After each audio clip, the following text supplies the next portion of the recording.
C'est l'une des dernières images de l'ancien chef de la junte. Depuis l'ouverture il y a un an du procès du massacre du 28 septembre, les témoignages l'accablaient, mais lui continuait de nier toute implication. Je dis donc que le 28 septembre a été savamment orchestré, préparé de toutes pièces. 23 décembre 2008, Moussa Dadis Camara fait sa toute première apparition à la télévision. Ce jour-là, quelques heures après l'annonce du décès du président Lansana Conté, un groupe de militaires coiffés de bérets rouges s'empare du pouvoir. L'ancien chef de la section carburant dans l'armée, inconnu du grand public, s'autoproclame président. Il promet justice et démocratie et annonce la tenue d'élections libres auxquelles il ne se présentera pas. Nous ne sommes pas des hommes assoiffés de pouvoir. Ce n'est pas un coup d'État, mais c'est un coup de paix. Parce qu'il y a eu sans effusion de sang.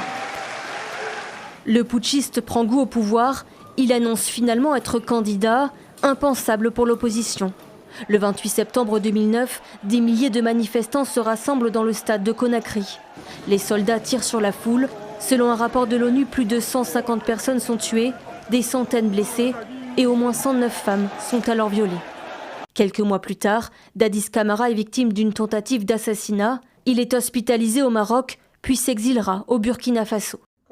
Ce n'est qu'en septembre 2021 que l'ancien chef de la junte, qualifié de dictateur, rentre en Guinée. Dès son arrivée à l'aéroport, il annonce se mettre à la disposition de la justice. Un an plus tard, il est arrêté et incarcéré, puis comparé au tribunal de Conakry aux côtés de 10 autres accusés. Ce samedi matin, des hommes armés seraient venus libérer Dadis Camara.